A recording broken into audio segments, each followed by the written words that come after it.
seeing Rajnikant do regular grandfather things was, from the discourse I've seen with Tamil cinema viewers, was such a refreshing change. Ritual of going into a theatre is not so alien and people are willing to do it. How important it is to talk about these topics with teenagers, and teenagers can't watch this movie. Hey everyone, after many months, you are watching The Late Take. I'm Anupama Chopra. I'm Anmol Jamwal and we're finally here. It's like a reunion episode, right? That's right, it's our comeback. Yeah.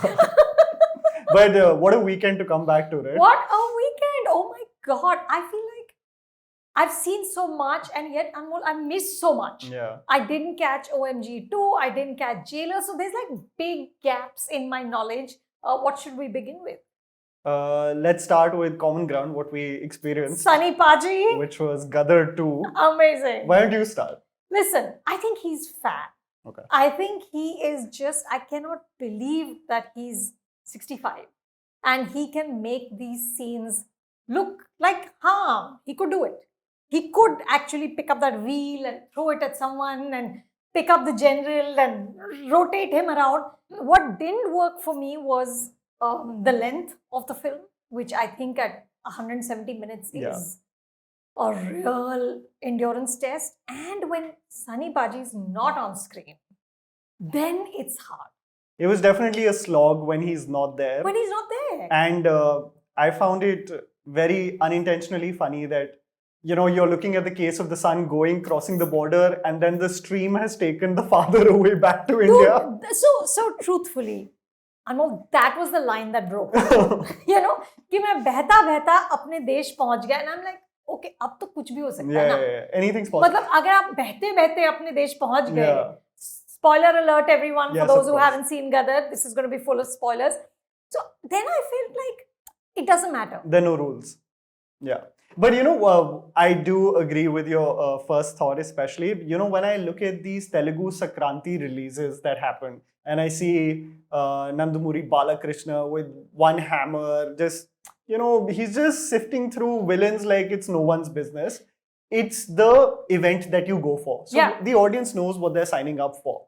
And from what I've also experienced with rewatching Gadar and then seeing this, Me too. I rewatched the first film. There is a lot of heart that's missing from the first part, and I especially felt why I disconnected or why Gadar 2 transitioned to become slightly unintentionally funny was the existence of that villain and just the caricaturish version of it versus what you had as Amrish Puri. That's right. You know, and the command that he had with any challenge towards Sunny Deol. At least there was some stakes there, but just the sheer incompetence of the Pakistani force to do anything in this film was absolutely hilarious to me. I do agree that when Sunny Paji was there and, you know, sequences of even him shouting and the guys getting scared or shivering. You believed it. That hand pump scene was hilarious in my opinion. It was a classic. And I think it was done classic. intentionally and it was done well. It was done very well. He staged that so well because he understood that this is iconic. Don't mess with it. Just have Sunny and a hand pump and that's all it's going to take. Yeah, I just feel like if that script had was tighter, you know, at one point, of course, the father may or may not have gone. Then turns out has not gone, but by that time the son is already in Pakistan, by which time he's faking being a chef, making biryani, and there's a whole love angle. That attempt at being a spy was so badly done in the sense that I can understand that you're undercover, but when you're doing like renditions of Devanand and, you know, Rajesh Khanna, and then an attempt to recreate a similar union like the first film, and it pales in comparison completely versus the stakes of partition and religious conflict. This was a nothing burger, according to me. And then for the father of the girl to get so involved in making sure that union's possible, it almost didn't make sense to me on why they were connected to each other. You know, why they were so engrossed with one another's company. And then, you know, our villain Pathan by the way, what a villain, huh? He's had 2 big blockbusters in 1 year, Pathan and Gadar too. So they're going to cast him for a lot of villain roles after this. Just sheer screaming. Manish Wadhwa, right? Manish Wadhwa, there's one scene where him and Tara Singh are just shouting at each other. Yeah. It's the war of screams. Yeah.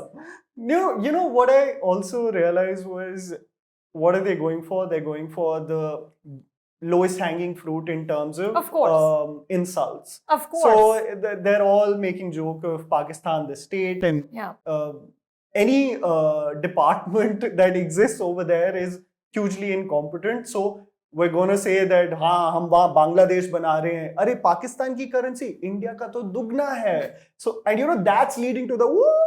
It is. And you're like, the first film, when I rewatched it, Anmol, I was really struck by how much, of course, it had its rah-rah, Hindustan Zindabad, and that was what was so rousing about it. But he was still batting for harmony. It was not as shrill. It was not as, as kind of dismissive of anything. And it's interesting, even here, you have that one moment where Jeete, Utkarsh, is with the Masi. Pakistani woman who he then calls Masi, and she just gives him food. And so clearly, I think Anil Sharma himself is conflicted between, of course, you go all out, high decibel jingoism, but then you also insert these little moments of humanity. The girl's father, who then gets involved, like you said, for no apparent reason. So the people who are not in the security forces or the armed forces are all actually regular Pakistanis are, shown as willing to kind of, be nice. But then there is that one woman who's screaming and wailing, who's just in that very colorful outfit and wants money. So it's just Dolly Bindra. Dolly out of nowhere. But anyway, But so it's for me, it was like a very... It's conflicted in what it wants to be. It's conflicted. Right? Yeah. Because but the one holding it together, without a doubt, and hats off to him, is Sunny Deol. It is only exciting, when he's there. And to be, we constantly bring up this term of conviction. If you can convince me that he can absolutely obliterate the Pakistani army, then, there's some merit to that conviction. And I feel like Sunny Deol really did that. Yeah. But the rest of it just... And, I felt for Amisha Patel, who was constantly howling throughout the film. She was just crying. And it took me back to some of her older films where she's just panting and yearning for the hero constantly. Yes. But it was... barely she had anything to do in the film. Yeah. And I think I disconnected immediately when they were just throwing grenades for fun from tanks and a chase sequence was ensuing and the best solution was to shout.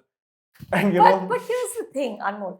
I think we also have to consider that, sure, it didn't work for either of us, right? But it has worked at a level that we haven't seen before. So my sense is, Anmol, that there are very different audiences now. Oh, yes. Massively different audiences, and the big bucks are in the BNC aren't centers. With you and me. Yeah, 100. I realize with movies that are catered to these multiplex theaters, just in terms of growth, it's very minimal progression over the weeks that happen. But when it is a national movement, like Gadar 2 is, which is catered to mass India, as we call it, it's exponentially higher than that.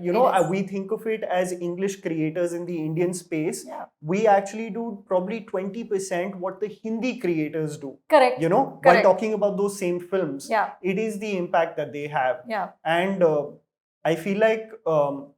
it's important to acknowledge that also. Absolutely. That it's euphoric, it's a celebration for a lot of people. And it's probably not my cup of tea. It isn't. Yeah. Exactly. Yeah. Well, neither was the English movie I saw, Heart of Stone. Yikes. Did you see that? Yeah, of course I did. You did? And okay. I got flashbacks to many times where I have hopes for an action thriller from Netflix, and I just got reminded of Grey Man and Red Notice, and it's just fluff pieces which look beautiful and are so and don't hollow. go anywhere. I felt so confused. I was initially invested in the action set piece. And I was like, okay. The first action set piece in the Italian Alps. I was like, oh, close combat. Gal Gadot's going for it. Yeah. So I was... And then when it transitioned to the regular tropes of what most action films are, that there's this AI villain and everyone's going the same route of limitless power. Correct. They can do literally anything. Correct. And it just turns into a cat and mouse chase. And I felt like both, other than the action set pieces, both Gal and Alia for me just didn't work in that universe. Yeah. For me, Jamie had glimpses of being slightly intimidating or evil. And I was like, okay, the stakes might be a little more than I imagined. But all of it just then, I forgot about it so soon. Yeah.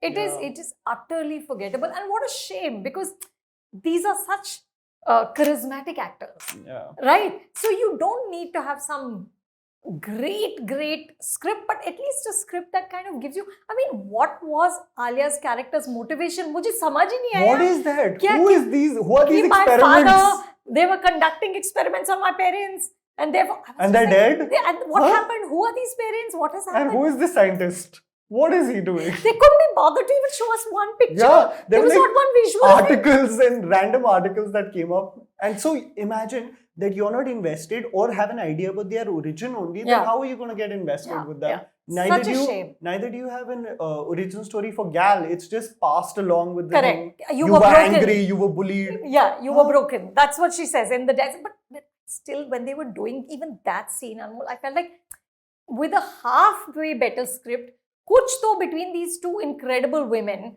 there would be some emotion, some feeling. It was just nothing. But I just couldn't get over Alia pointing the gun towards her and it almost seeming like, oh, so Alia's got her game on. And she just threw sand at her face and she's like, oh my God.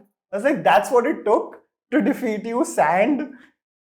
Well, my moment of unintentional comedy is when they're both when they're both falling down from the airplane, and Alia says to her, "Leave me alone!" Oh my God! I was like, she's the only one who can save you right now. Yeah. Why would you be shouting, "Leave you alone"? It was such a shame. What a waste. For me, The Grey Man was way better. Oh yeah. Way better. From a technical standpoint, also way better. Yeah. And we talk about our action films being over the top. This was over the top. Come on. Yeah. You're just jumping and flying not around. Interesting. Just not interesting. Tell me about the two that I didn't see. Tell me about Jailer and OMG 2. So Jailer was a lot of fun. I would recommend it to anyone. I think the last 3 or 4 years has been this movement in Tamil cinema with legends collaborating with young creators and surrendering. Sivakarthikeyan did it with Nelson in Doctor. And which was so good. So good. And you've got Kamal Hassan with Lokesh, with Vikram. Vikram also did it with Karthik Subbaraj in a movie called Mahan. Yes. And so you're looking at these legends just absolutely being like, it's your vision, I'm going to do whatever you say. So seeing Rajnikant do regular grandfather things was, from the discourse I've seen with Tamil cinema viewers, was such a refreshing change, because he isn't this absolutely superhuman force to be reckoned with, and it transitions beautifully to showcase who he was and why he has this crazy capability. It's hilarious also. They have a Malayalam actor who plays the villain called Vinayakan, and he is brilliant, absolutely ruthless. But the way he's integrated the other stars from Shiv Rajkumar from Kannada cinema and Mohanlal from Malayalam cinema, it's so hoot-worthy. Right. It's absolutely for your community viewing experience. What fun. And what's crazy is that what Malayalam film creators are not being able to replicate with him in Malayalam cinema, like a Tamil creator has. Right. So everyone's like, can we get a spin-off of just him with Nelson directing it? Because they're craving it so much. What fun. It slightly gets a bit boring after the second half. They have a very generic... yes, I believe it turns into a heist film. Heist film, but an acting subplot where Tamanna is there and Sunil is there and Redden Kingsley. They have a gag about the film industry. It's just not funny. But it picks up later. Nice. But it is definitely for that community experience of seeing Rajnikant, and he's made it's his biggest collection after years. Yeah. So you're looking at Sunny Deol, Kamal Hassan, Rajnikant, they're at their Shah Rukh Khan at their prime. Old is gold, huh? Yeah. All men, I will have you note. Oh God. But big topic, huh? Yes. I mean, I need some women kicking butt here, but sadly, want some Madhuris to come in the picture, right? Yeah. What about OMG 2? I was very, very surprised. Spoiler again, it's about sex education, and the entire court case is about that. And I feel like there was a bit of skepticism because the censor board had 27 cuts, and everybody was of the assumption that something might be terribly wrong about the script. But it was far from it. I think what's insane is that it's about sex education, and the entire film imparts knowledge about how important it is to talk about these topics with teenagers, and teenagers can't watch this movie.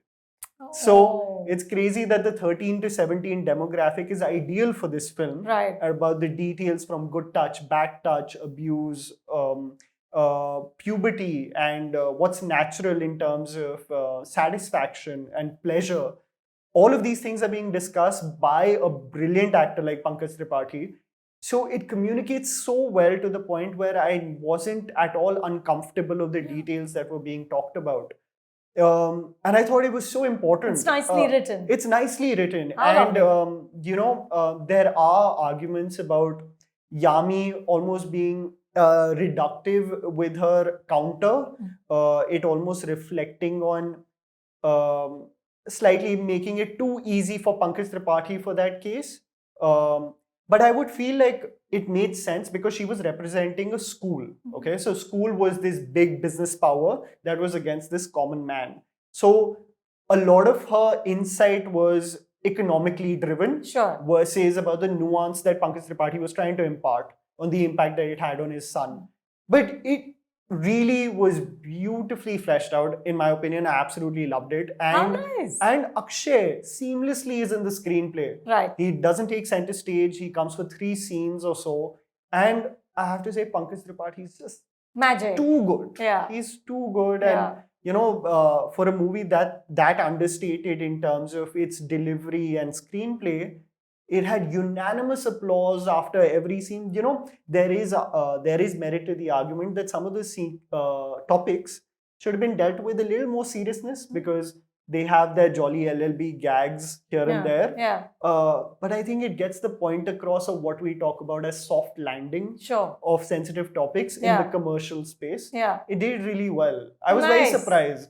Nice. And that both films are doing well. So there's a audience for both, I guess. For both, and listen, I saw the Barbie Oppenheimer juggonaut. I saw it 1 week later, and Rocky or Rani had already released, and it was the first time, Anmol, I've been in a multiplex where it was just packed.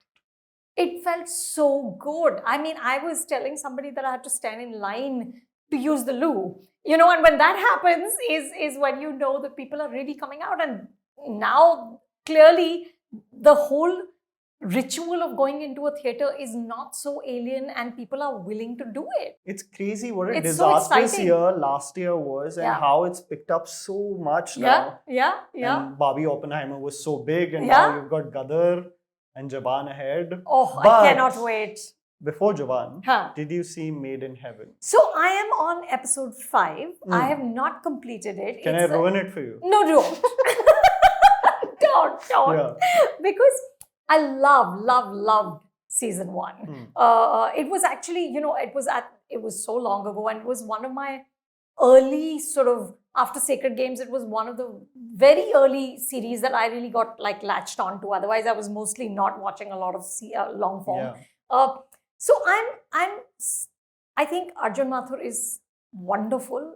There are some scenes that he's done which are so heartbreaking, especially the scenes with him and his mother are really, really wonderful. It's just I'm still wanting to love it more than I'm actually loving it, which didn't happen with the first. Yeah, there was such anticipation for it, because it was revered and loved, and at the time also that it came, where it was just before the digital boom started. Yeah. And I felt like I constantly was fighting the urge of, why am I not feeling anything? Is there something about us getting accustomed to content being saturated, or is the material just not working? Yeah. And I really felt the material was weaker this time. Definitely went, without ruining it for you, that it just goes in several individual arcs that never tie into what that core was, which was Made in Heaven. It's Made in Heaven's just the fluff now. Right. So the couples don't matter. Right. It's the pretty stuff. The pretty stuff. Yeah. Like the concept of arranging a wedding. It's almost immaterial now. Correct. I must say though, Mona Singh's a brilliant addition. She is lovely. She's lovely. I wish there was more of Vijay Raz. Yes, and he was so good. You'll see more of him in several arguments, but he is. They've brought a really good touch on Jory's character. Okay. So he's really good. So I'm looking forward to that. Yeah, but I'm disappointed on how it all turned out. I can't explore much right now, but you'll see. Yeah. Well, there are also other things I watched which are all on embargo, like AP Dillon's documentary, Guns and Gulabs, which is the new Raj and DK in the midst of. Okay. Can't say anything, folks, because I will get. They'll have to. Yes, they will drop me in a river, and then I will also have to hope कि मैं बहते बहते Pathankot अपने देश पहुंच गई. But let's take the comments. Anmol, you start. This is Yatrat Rai. He says, it's so baffling to me how we live in a country where adults decide what other adults should consume. If a movie has been given an A rating, at least then allow the makers to show their vision to the audience. The kids, who the movie should have been shown to in the first place, are already out of the conversation. Then, as an adult, why should I not be able to decide whether the film is offensive or not on my own terms? 27 cuts. But then again, seeing the discourse on social media from even before the trailer launch of the film, I sometimes feel maybe I'm the naive one. You know, it is such an important topic because I was seeing Sandeep Reddy Vanga is coming with Animal this year. And he was like, if you've given me an A certificate, what gives you the right to cut anything? Correct. So you think the adults are not knowledgeable enough to even imbibe it in their own way? Yeah. I find it slightly bizarre on what they consider to be offensive, especially with Oh My God 2. They changed the character of Akshay Kumar to be a messenger of Lord Shiva. Right.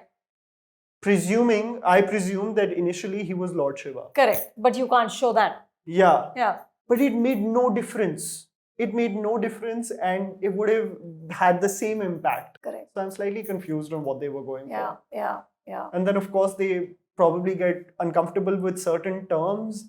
And I guess it's also, you know, what the thesis on this is, it's reflective of the Adi Purush fiasco and just the sheer outrage that happened. And because it was a UA certificate and they probably didn't cut anything, they're like, okay, now we got to really pull our socks up. So they're making an example out of this one. What a shame. Yeah, it is a shame. What a shame. I have Arjun fans saying the two biggest hits of the year, Pathan and Gadar 2, feature Pakistan significantly in their plots. Maybe Pakistan should start charging commission and maybe they should have their own IMDb entry as an artist. I agree. Though the way I think both they treat Pakistan is very different in the two films, but yes, Pakistan clearly is on our filmmakers' minds. Yeah, what was your, I was thinking about when you were saying that the Gadar 2 was confused on what it wanted it to be, especially when he tells them to choose. Isko choose karega ki isse choose karega, which is the Gita and the Quran, right? Yeah.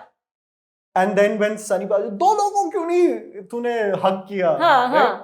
So I was like, okay, Anil Sharma is really trying to be like, hey, we're holding on to the sentiments of Gadar 1, right? Correct. But the events before that were all like, you guys are beneath us, you guys are in Yeah. And this will label us as sympathizers. But of course. But I've been called that for a few years now. No. I mean, it is true. The Pakistan topic is really clicking with a lot of mass audiences. That's why they're super hits. Yeah. Sharoon Gabriel says, happy to see in the recent years that two biggest Tamil stars, Rajni and Kamal, are taking up and playing their age. No young actress as pair, no unwanted romantic track, playing roles where they have kids and grandkids. Hope this continues. You brought this up when you had the roundtable with Kamal Hassan sir and all of them, where he was like, everybody should be playing their age and just be comfortable with it. Yeah, I don't know why there's this constant fight to fight age, which is inevitable. And the age disparity between men and women is just becoming like... You have no idea. I am going to watch a movie called Bhola Shankar, and it has, and even Telugu film fans have communicated their gripe with it. He's still romancing like young heroines in those movies, and this is Chiranjeevi with the Tamanna in the role, and it just seems very uncomfortable. It is uncomfortable. And there is and unnecessary, and there is a genuine want from fans, loyal fans. We need to evolve from this because it's happening in other industries. Let's do it ourselves also. Yeah, absolutely. Yeah. What are you looking forward to? Looking forward to Jawan, of course. The Shah Rukh Khan simps we are, and then we're going to get all the comments right now. Like, typical, look at them. But Jawan's going to be such an event. I think it's going to be really exciting, but I'm really looking forward to King of Kotha with Dulquer Salman. With Dulquer, yes, that trailer is amazing. Amazing, and I love that he's really going the commercial space. And there's a movie called Toby with Rajbir Shetty. Oh, yes. Kannada film. The Garuda Gamana. Yes. Maestro, I tell you. He's a brilliant creator. He's a brilliant artist. So I think he's going to surprise us again. And we've also got Ghumar, Akeli, Dream Girl 2. So lots to look forward to. Lots to look forward to. Quite an interesting lineup. Yes. Different kinds of films. Really looking forward to next week then. Nice. Well, we will return. Yes. And have more conversation. 100%. Thank you for watching.